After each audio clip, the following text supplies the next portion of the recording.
wait a couple of minutes or a minute or so to allow everyone to trickle in, and then we'll get started.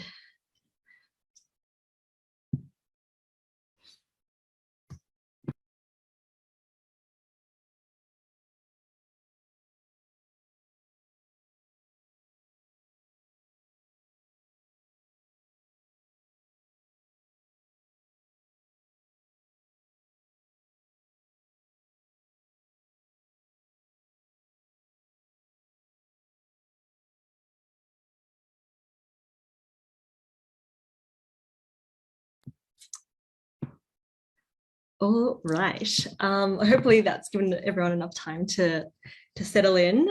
Hello, everybody. Welcome to Your Story Disability Legal Support's webinar on multiculturalism and disability as part of our monthly webinar series.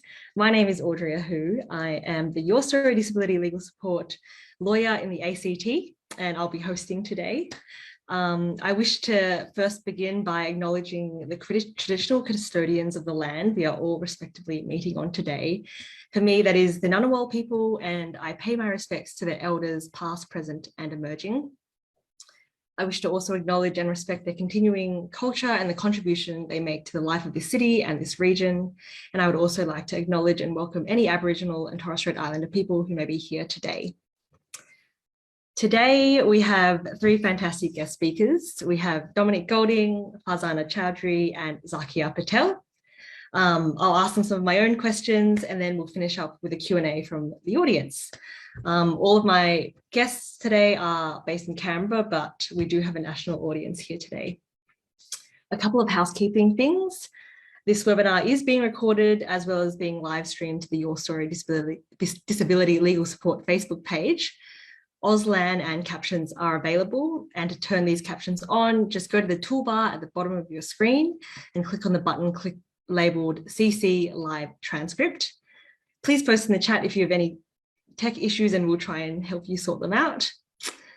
Otherwise, if you would like to ask questions and you're on Zoom, please use the Q&A function to ask questions, not the chat. And you can also ask questions anonymously if you wish to. If you're coming to us from Facebook, please post your questions in the comments. And if we don't get to your question, we will respond via email. If this webinar raises any concerns for you, free counselling is available through Blue Knot, and you can call them on 1-800-421-468, and the details will be shared in the chat. Finally, I'd like to apologise in advance if I disappear from the screen briefly. It's not because I've had enough of the webinar, it's just because I have COVID and I may need to cough intermittently.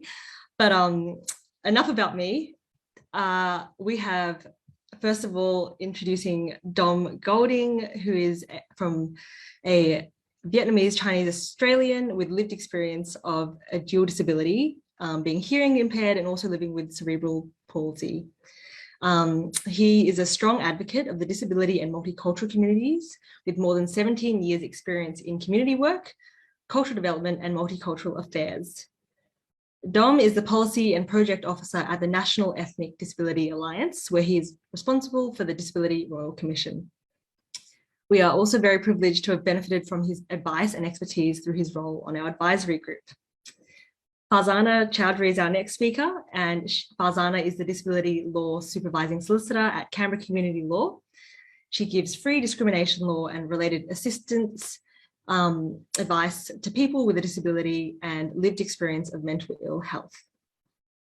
Farzana has a particular interest in disability rights, homelessness and poverty, and she has channeled her passion for social justice through various initiatives, including leading Canberra Community Law's Social Scripts project in partnership with Autism Spectrum Australia, establishing a legal education and advice clinic for women in prison, and also investigating the application of poverty discrimination law frameworks as a 2019 Churchill Fellow.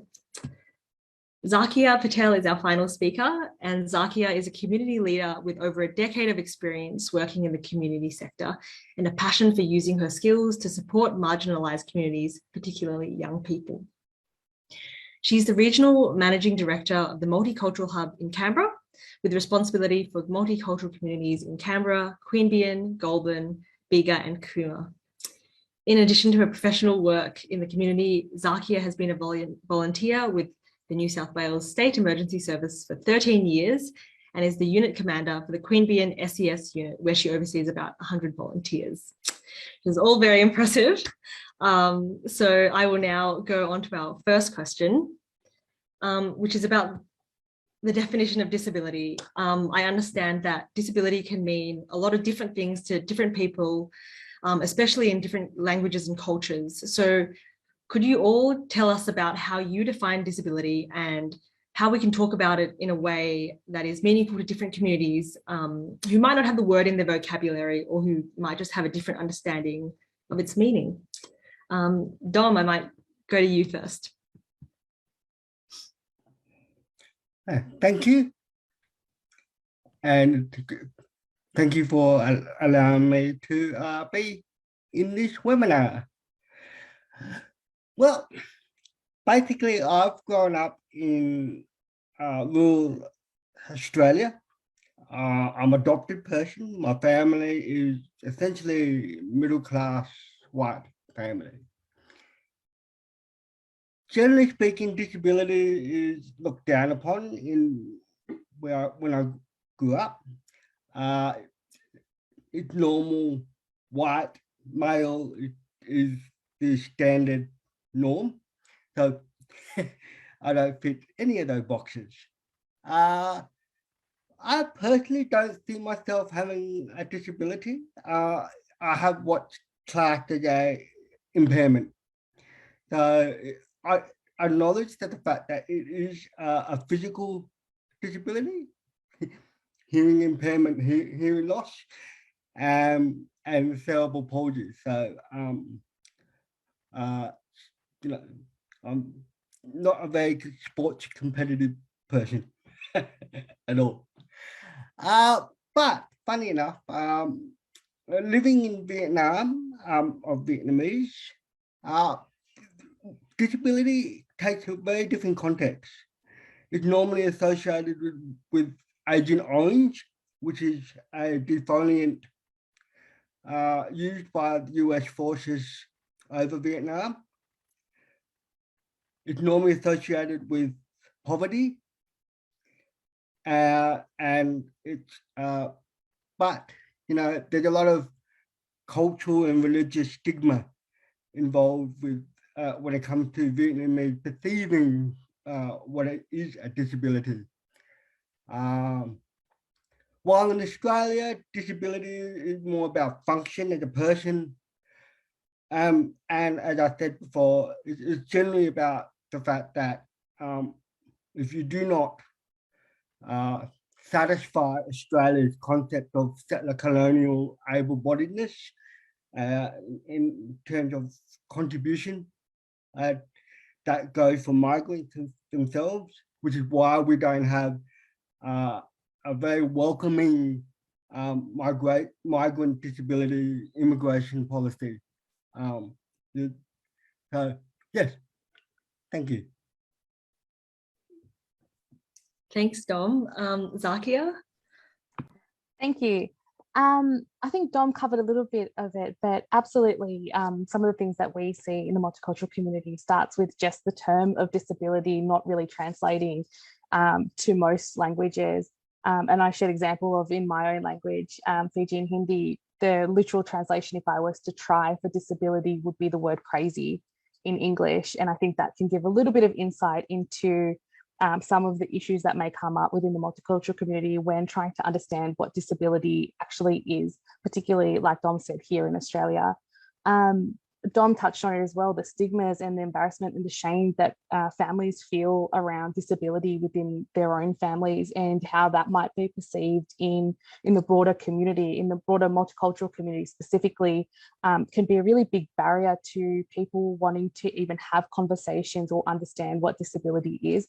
And I think that that's definitely an area where there needs to be some different ways to approach it with families to be able to ensure that they're getting the support that they need, whilst also being really respectful and understanding of the stigmas and embarrassment that they will probably be subconsciously thinking about and be quite concerned about.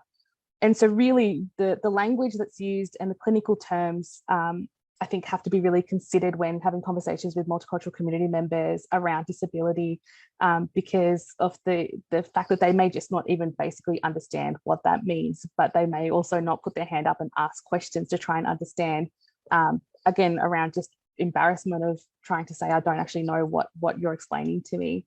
And so definitely from the work that we see, there's some of the things that we kind of think about and focus on if we're ever having to have those conversations with our clients and our community members around their family and disability. Yeah, thanks, Zakia. Farzana?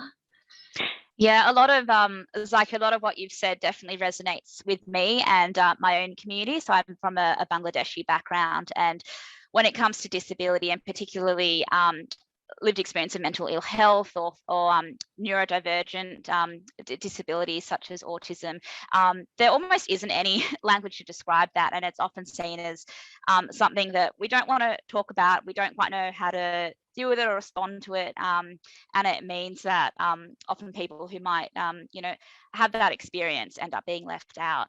I guess my role as a disability discrimination lawyer does involve talking a lot about what disability actually means from a legal perspective. So under international law and also here in Australia, the term disability is treated really broadly. At the international level, we have what's called the Convention on the Rights of Persons with Disabilities.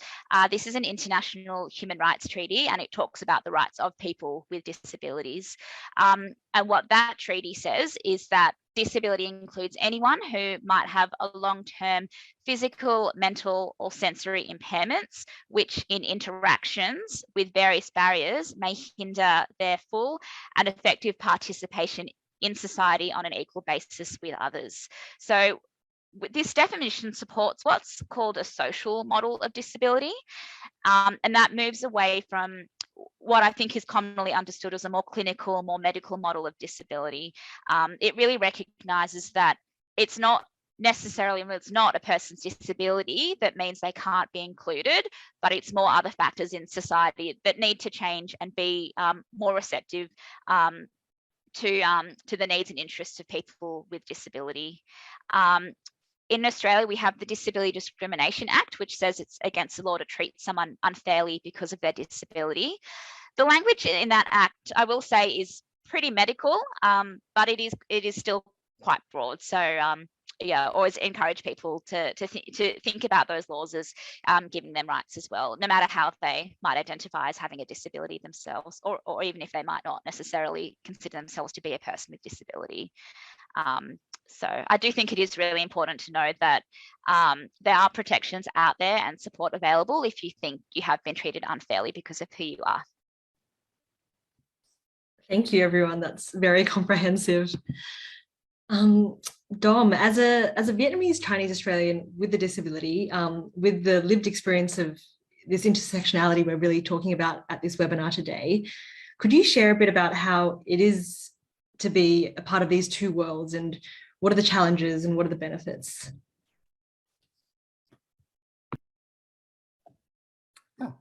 Oh, thank you. I have a little bit of trouble with this concept of two worlds. I'm basically an Australian whose ancestry and background and identity is Vietnamese, but it's just a funny concept for me. So I spent 15 years on and off embedded in the Vietnamese Australian community, and the challenges have mainly been around cultural expectation from a Vietnamese perspective, class, assimilation, ideas of what it means to be a good Vietnamese person, and I'm not a very good Vietnamese person. And a language and fluency and all that sort of thing. But I'm really just a country bogan by heart. Most people see past my disability, whether it's just in terms of the Vietnamese diaspora. Most of them, and if they're younger, that they're more accepting of diversity. I've had some really funny verbal exchanges with older Joe or Gao, which is basically auntie and uncle age of Vietnamese people that really don't understand disability. But yeah, hey, yeah, it's pretty easy going most of the time. But I think one of the main problems is that we've got is that those who are my generation, married with children, not necessarily married, I'm not married, have children with a disability, and I think that it's coming to encounter the disability sector for the first time can be actually quite challenging.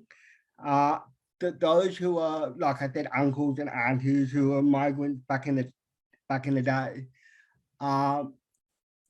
growing up and having a child who are now basically a young adult or adult with a disability, the sense of isolation and expectation, low social expectation can be also challenging. So we've got those two dynamics happening.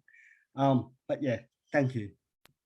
Thanks, Dom. And that, talking about the aunties and uncles, definitely my Chinese family, that definitely rings true with me. They definitely, while well-meaning, can hold some outdated and very narrow views about disability that, you know, you have to try and challenge every now and then.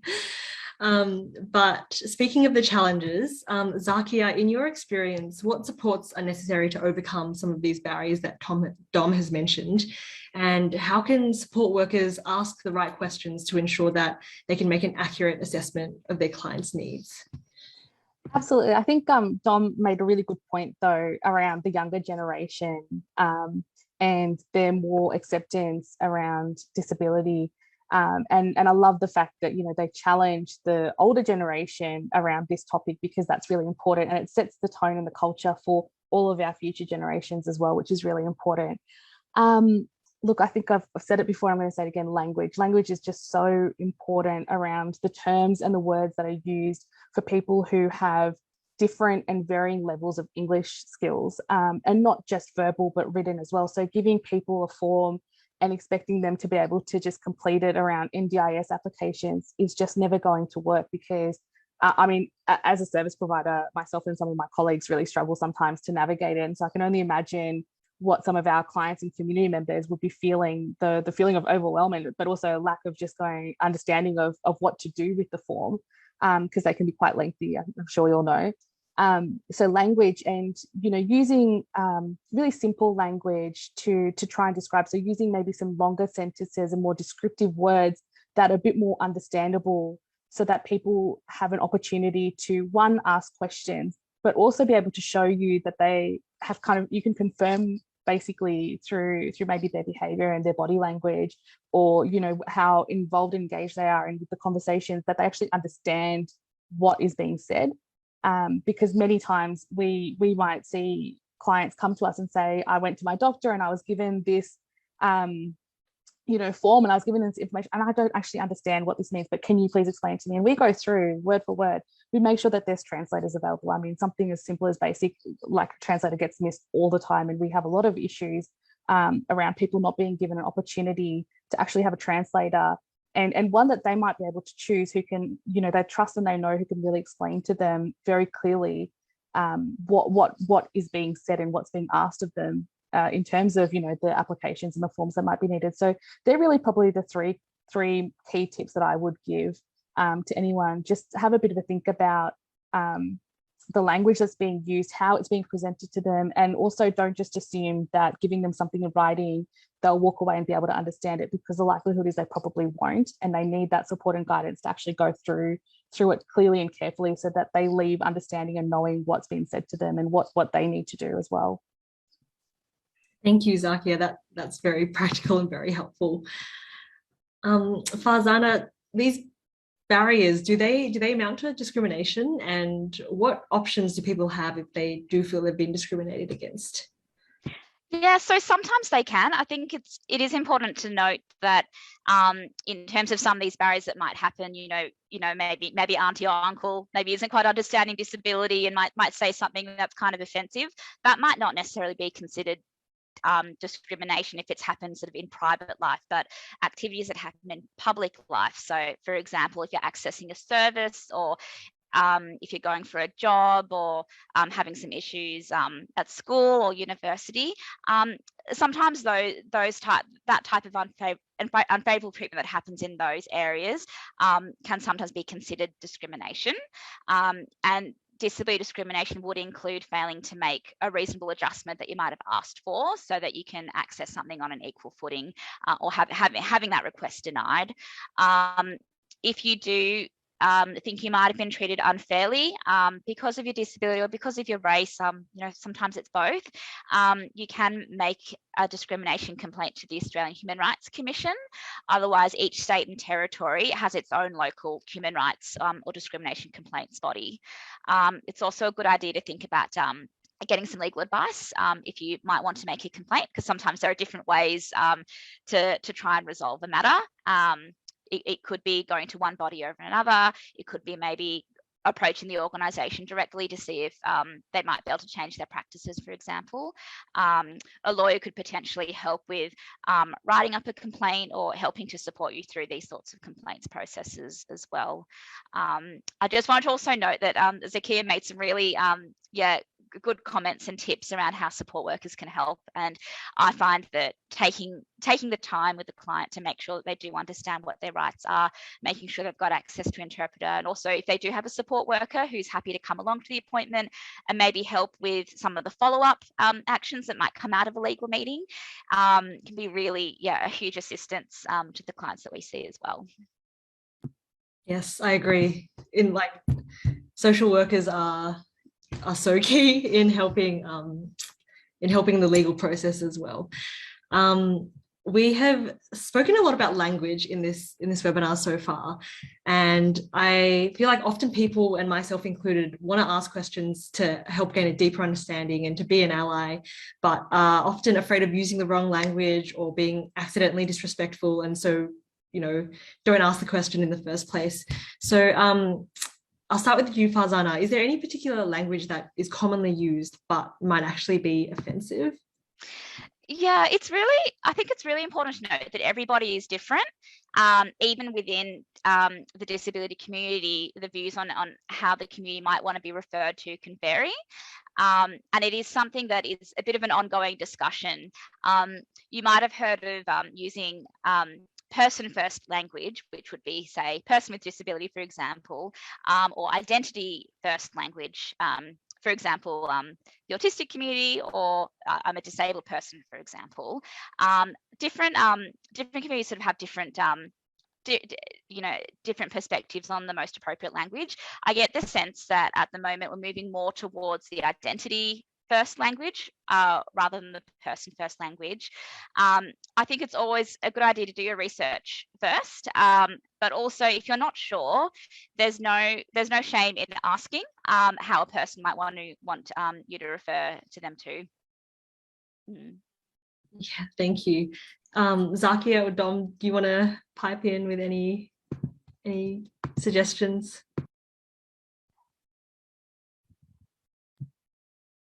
No, all good. Then we'll move on to the next question, which is about the Disability Royal Commission, which is investigating the mistreatment of people with disability in all contexts and settings. And it's really an opportunity for people with a disability and their carers, their friends, families, or support workers to share their experiences and ideas and recommendations for change. And Dom, I understand you contributed to an extensive submission. Could you share what it was like to make that submission and how sharing your experiences made you feel? No problem.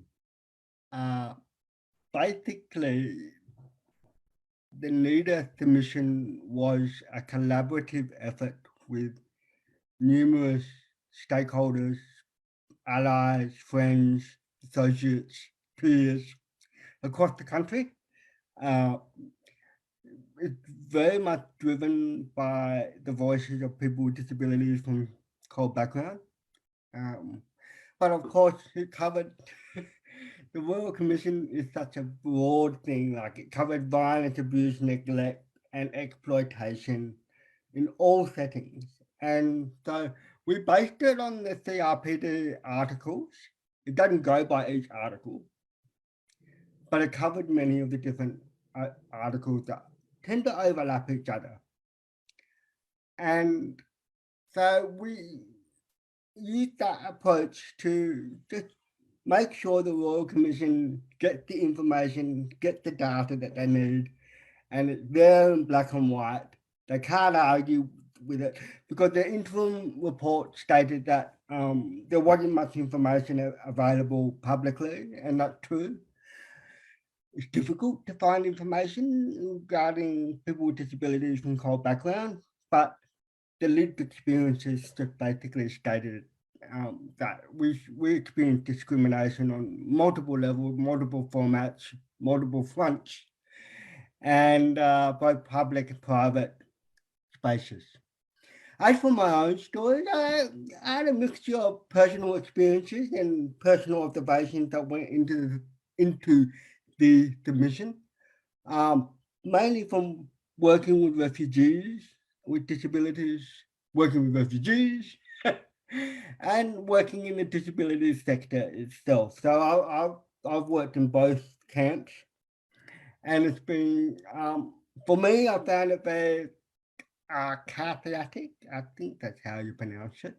Anyway, putting it down on paper, you know, again, like, it was good for me to just not just keep it, you know, in the back of my mind. You know, there's this experience that happened, and it's good to just throw it down on paper and throw it into the DRC. And I've been also a witness on employment to the Disability Royal Commission. I felt that they were quite supportive. They wanted, again, my personal and professional experiences as a person with disability, which I think is very important, because most of the experts are experts, and most of the people with disabilities are people with disabilities. So I think it's important to acknowledge that many people with disabilities do work professionally across the helping welfare sector. My own stories were by no means, you know, horrific, like some of the stories that other people were put into the submission would, like, okay, that's pretty bad. But I experienced much more around structural violence and silent oppression of exclusion, so social exclusion. So that tend to be my experiences, and again, it doesn't always neatly fit in the definition of what violent abuse, neglect, and exploitation that's articulated by the Disability Royal Commission. So, yep, thank you. Thank you, Dom. And I think it's really important to emphasize that no story is too big or too small. People don't have to prove their story in their submission to the Royal Commission. It's really just an expression of their own experience. And I think it's so important that people from multicultural communities who do live with a disability do share their stories, because as we've heard, they are often more likely to experience mistreatment just due to the additional barriers they face and the vulnerabilities. And these contributions really enable the Royal Commission to make real recommendations informed by the actual needs and priorities of people with a disability. And I also think it's important to note that submissions can be in any language or format. They can be as long as short as you want them to be. It can be a video, an artwork, a poem, whatever you would like to do and whatever plays to your strengths. In saying that, I would like to note that if you or someone you know would like to be part of a public hearing on the mistreatment of people with disability from multicultural communities is scheduled to take place from the 24th to the 28th of October this year. And I believe more information will be circulated after the webinar. And I think I guess it's just, yeah, it's very important to get lived experience. And with Your Story Disability Legal Support, we really try and make sure that people can provide their stories in the safest way possible. And so free legal support, free counselling and free advocacy support is also available. But moving on, Zakia, how can we support a person with a disability to access services or to engage with the Disability Royal Commission if there is this language or cultural barrier?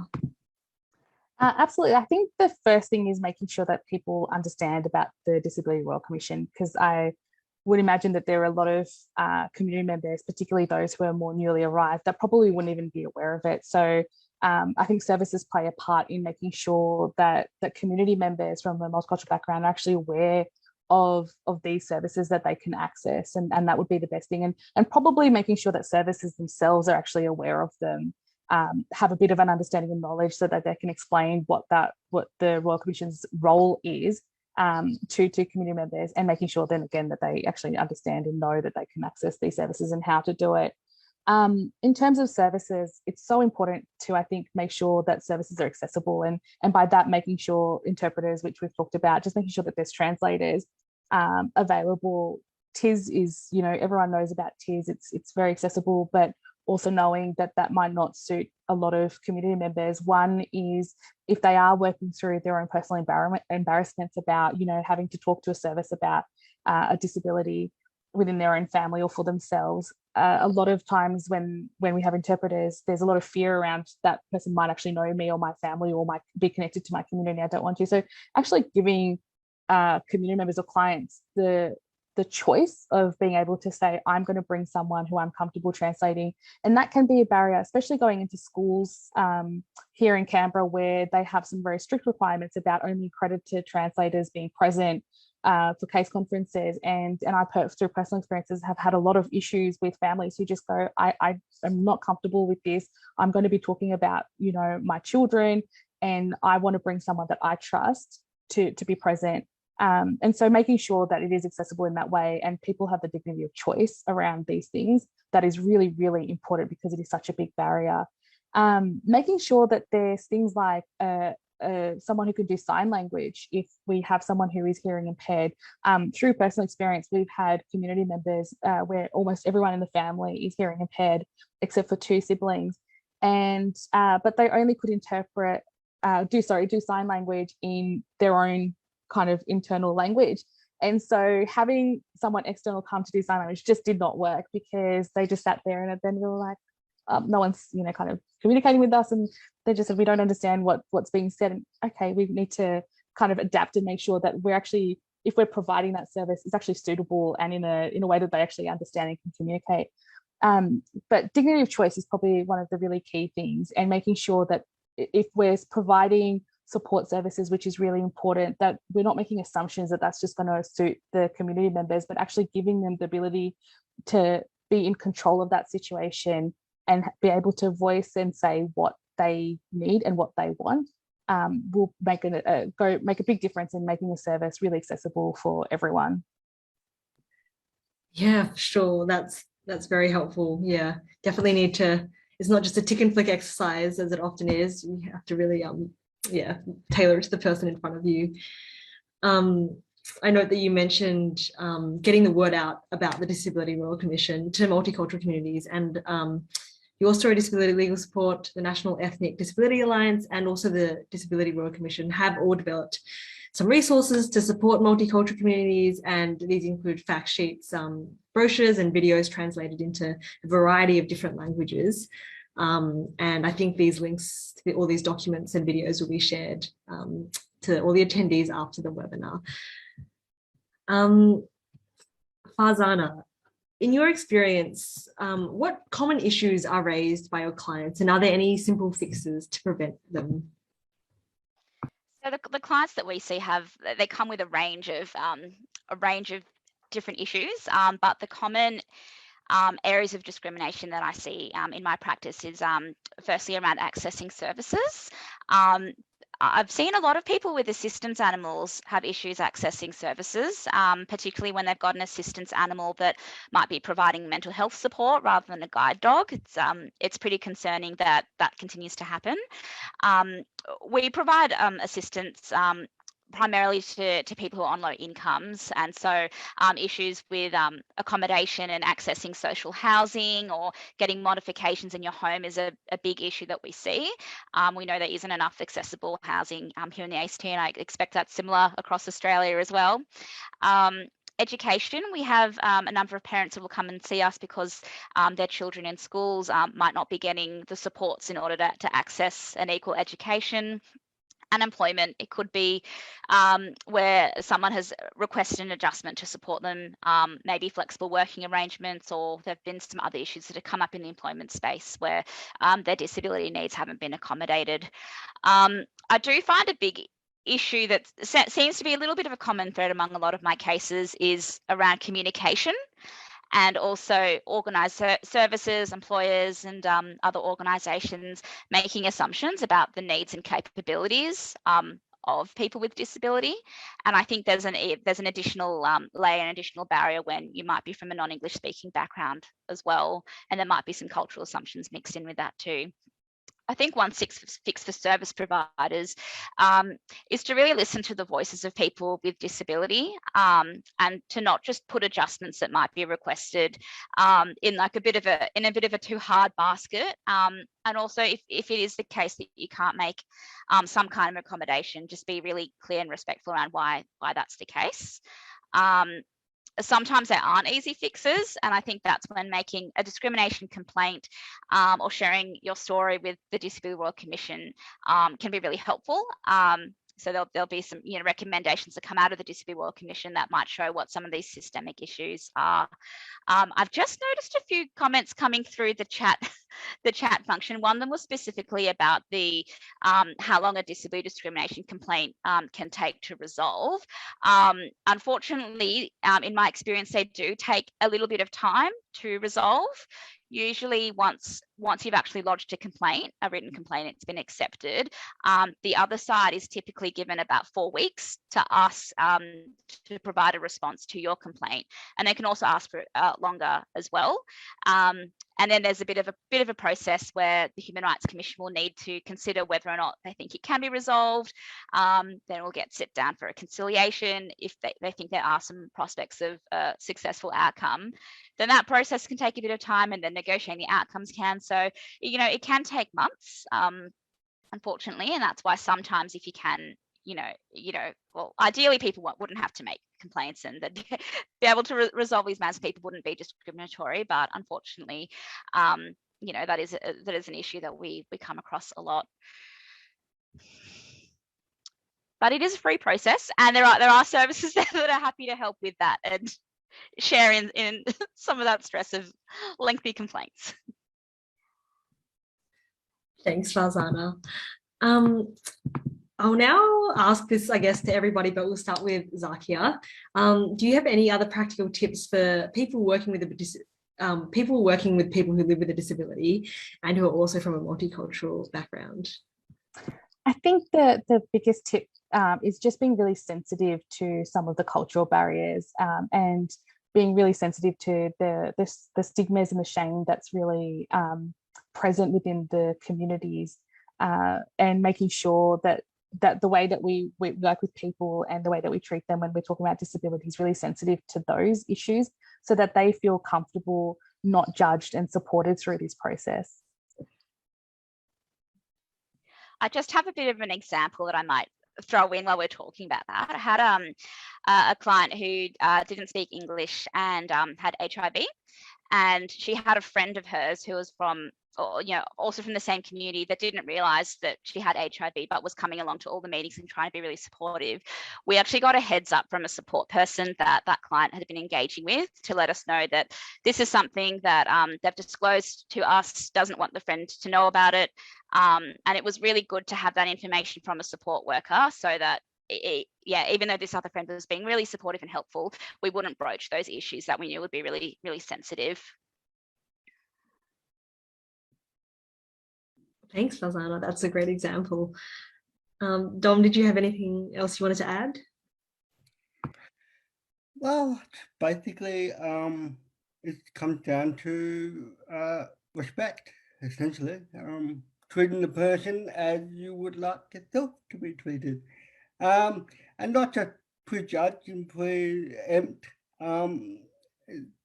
Essentially, everyone has the right to access services, goods, regardless of their background or their impairment.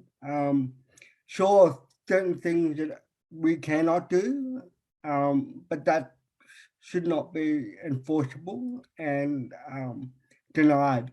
So I'm not going to jump out of an aircraft and use a parachute, but if someone wants to do that, they should be allowed to do so.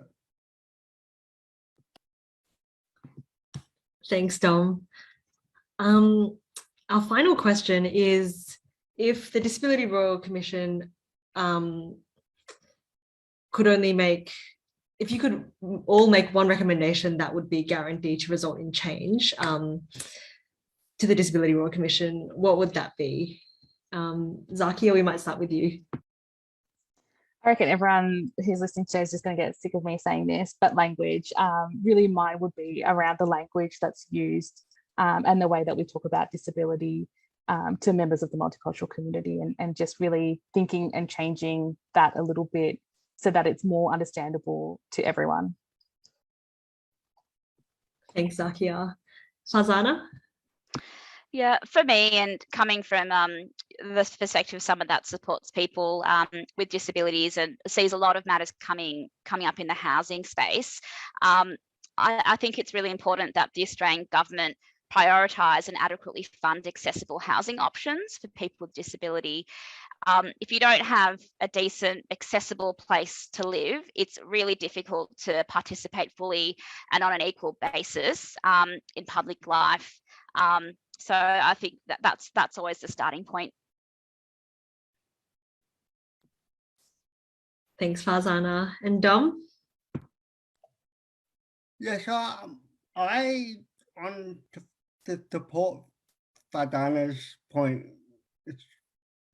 I think one of the biggest things that the Royal Commission should put forward to government is that all governments need to ensure that everything they do regarding what policies they implement are universal in design, so and is responsive to cultural diversity. I think we often get siloed in terms of what is disability policy and what is multicultural policy. But it's much broader than those two silos. It goes from defence, agriculture, to roads, from local government to state government, health, justice. Everything that a government is responsible for should be inclusive and universal for everyone. So yeah, that's what I think. Thank you, Dom. I agree. That finishes all my questions. So I'll now turn to the Q&A from the attendees. And our first question is, it's a big one. How can our communities be better equipped to prevent violence against women with disabilities from migrant and refugee backgrounds? Who would like to start? I'll start with Zakia. Yeah, look, this is a very big question and could probably take about an hour or so just to talk about this. And I'm just going to talk really from the perspective of the work that we do through our Multicultural Women's Service. Is more than anything, without taking into account if there are any impairments or disabilities, just going down to the basis of making sure that women from multicultural background who have a lot of language barriers actually understand their rights, their legal rights here in Australia, particularly around violence, and how they can access services to support them. many of the women we work with just don't understand the basics of they have legal rights here in Australia. They think that if they report anything that's happening within their relationship around violence, they're going to get deported straight back because that's what they're being told by their violent partners. So actually having conversations with them and educating the women to make sure that they understand what their legal rights are, and then giving them the choice to decide what they would like to do, because it has to be their choice first. So there's already a lot of barriers just in terms of language, and then absolutely adding in whether a woman has any impairments or disabilities can add some extra barriers in. And I think it's just really important that they understand there are services here for them to work with them and to support them, and that they have the choice to understand what that support looks like as well. But that's a very, very big question. I think also maybe some education around what violence actually is, because it's not just about hitting someone. Domestic violence can include those sort of threats and the stalking and the intimidation. And I think that there's still a little bit we talk about, there's lots of conversations about domestic violence, but I think often it's when it gets physical that people start to think about reporting things to the police and that sort of thing. So I suppose just ensuring that all of our communities understand what violence is, as well as what the rights of people with disabilities from migrant communities are as well, could be helpful. Dominic here. From leadership perspective, many mainstream services for those experiencing domestic violence are not culturally safe spaces. One of the biggest is one thing to get support through what Farzana and Zakia said. It's another thing where I think the bulk of funding from the federal government and state governments around these support services for women are just simply not adequate and flexible and understanding of women with disabilities from cold backgrounds. So there need to be a lot more work in terms of that angle of things as well. Thanks. Thanks, everyone. Yeah, there definitely seems to be a common theme of just a basic understanding of what is a common understanding of what is a disability and what is violence. To that end, we do have another question about this topic, and it's: do you have a support services resource list or a resource for culturally and linguistically diverse women with a disability needing support with family or community violence in various states? So I think Dom touched on a really important point there, and something that our organisation has raised in the past, that there's actually not a multicultural specific service to work with people in the multicultural community around disability. And there needs to be, it's a big gap that needs to be really addressed here in Canberra at least. So I guess that was one of the things that prompted us to, while we're not a disability specific support service, we launched our women's service in 2020 to really cover a gap that there was just not one service for multicultural women in Canberra in general to come and get support from. And one of the things that we're finding now 2 years on is that women will actually go to mainstream services that Dom was talking about before and ask specifically to be referred into our service because they want that culturally appropriate and safe support. That is a bit of a gap and missing. So I'm not sure within Canberra itself, there's not one specific service for women with disability from a multicultural background, and it's a big gap that does need to be addressed.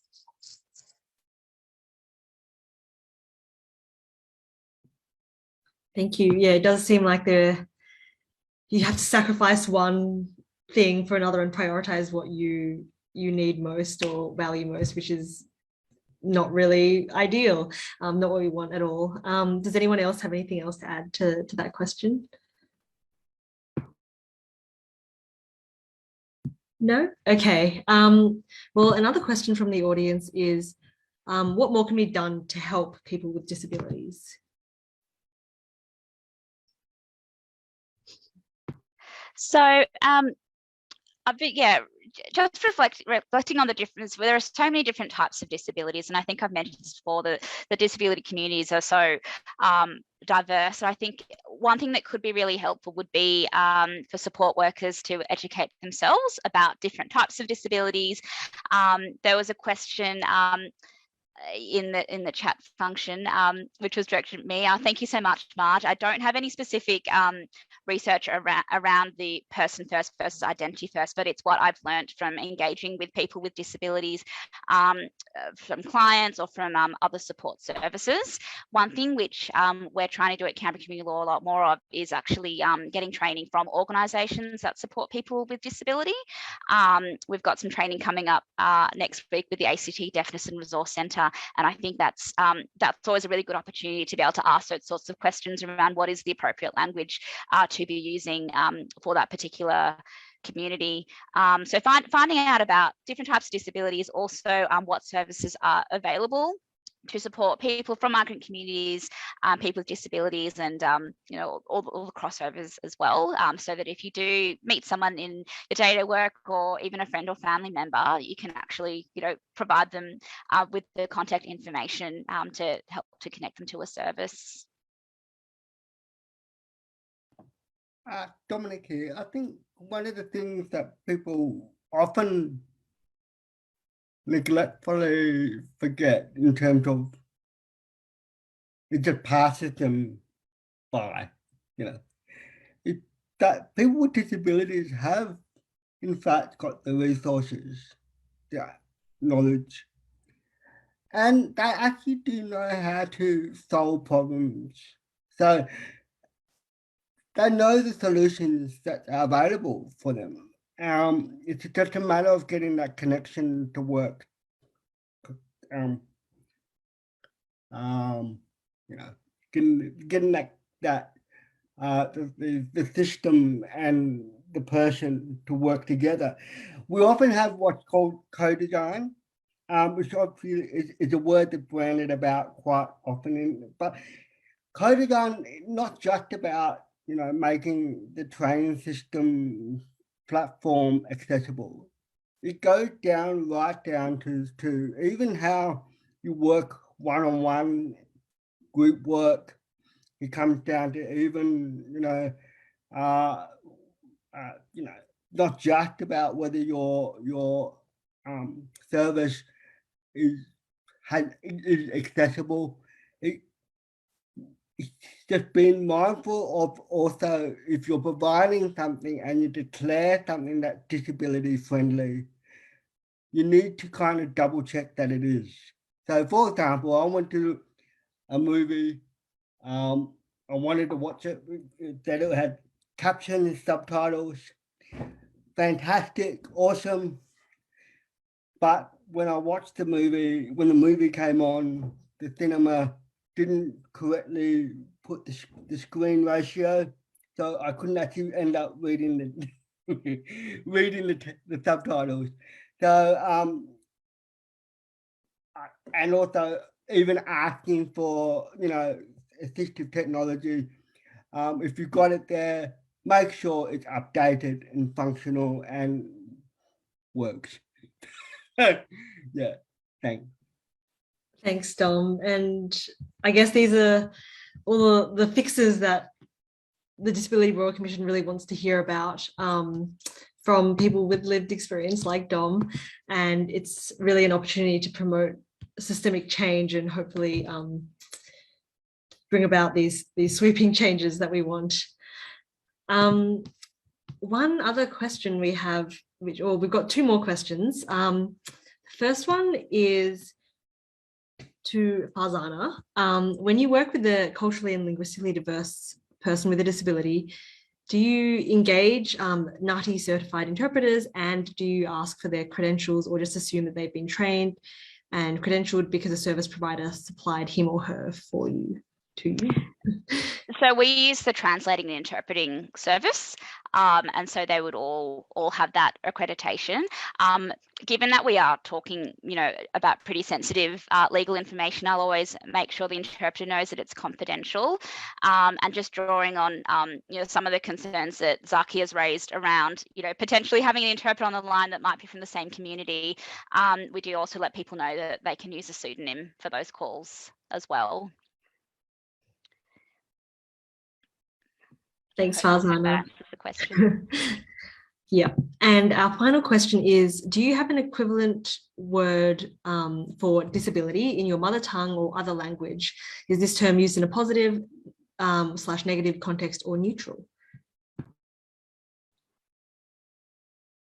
So I'm just reflecting on my own language, and I have to say, maybe I'm not best placed because my Bengali is not as good as it used to be, but I don't actually think there is a word for disability that I'm aware of, but all I could really think of would be, health unwell, which doesn't really have any positive connotations. And for mental illness, head not well, head bad is probably the translation, which is also very, very negative. Yeah, the same in I'm from Fiji, and the same in Fijian Hindi, and I think that there's, like I said before, if I was to try and translate, it would not translate very well, and I think that any way that I would translate it would always be quite negative, unfortunately, and something that I'm very passionate about just through my personal life and some experiences with some of my family members who have various types of impairments, and just kind of growing up and seeing how they were treated and the words that were used is really, really sad and disappointing. But unfortunately, there's not much that's been changed in our language. There's no way to overcome that, unfortunately. So yes, no translated word that would kind of even be anywhere near what we would be trying to describe, and unfortunately not a negative, not a positive translation. Dominic, basically, I'm going to flip it, because I actually don't speak a lick of Vietnamese or read it. My concern comes to the English word disability. Many of my colleagues, peers, and friends from refugee backgrounds have found that word is disconcerting. It means it's already a negative connotation. It's also that not merely based on the translation. I mean, that plays a significant part in one's understanding of but the word disability presents a barrier in itself in terms of, well, how do I identify that with that word? What does that mean for me when I'm trying to access mainstream services? If you're saying you're a disability service, what does that actually figuratively make it in terms of how do I feel confident to get the support I need? So, for example, the Stroke Foundation, yes, we all know that stroke is a medical condition, but it doesn't present as much of a concern language-wise. But Stroke Foundation itself, culturally, is very wide. So it's very much, we need to really scrutinize what we mean in a Western concept, white settler concept of what disability is. Because many people, I often talk to the DRC and many people, is that many people with disabilities from third world countries actually perform work and duties and live, and I dare say, better than able-bodied people. and we just do it essentially. It comes back to the social model in terms of perception. But yeah, I just want to bring it back to the fact that the way we conceptually talk about disability in Australia, America, the USA is problematic in itself. Thank you.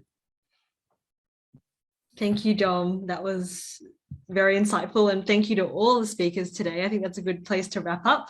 We are at 1:30. Thank you, Dom, Zakia, Farzana, for all the practical tips, for all your insights. It's been very helpful to me, and I'm sure all our audience today, and very meaningful Q&A, I think. I'd just like to end by saying that free support is available for people wanting to share their stories and ideas for change with the Disability Royal Commission. Our service is free and confidential, and we can arrange for free interpreters. We always request a minimum level of level 3 NAATI interpreters for our clients.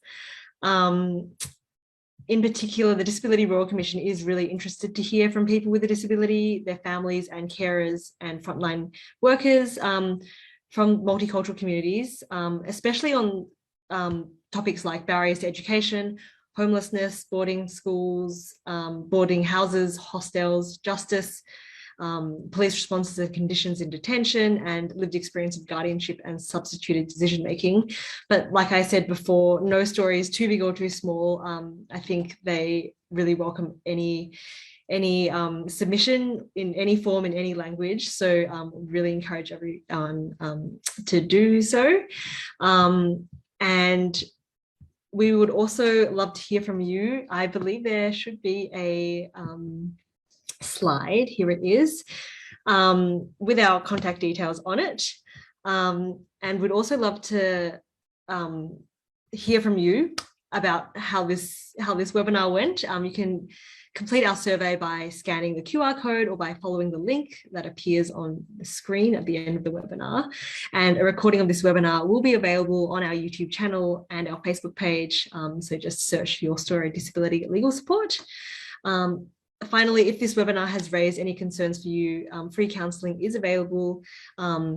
If you would like to call Blue Knot on 1-800-421-468. And that brings us to the end of this webinar on multiculturalism and disability. So thank you everyone so much for joining us, and thank you to our guest speakers. Thank you. Thanks for having me.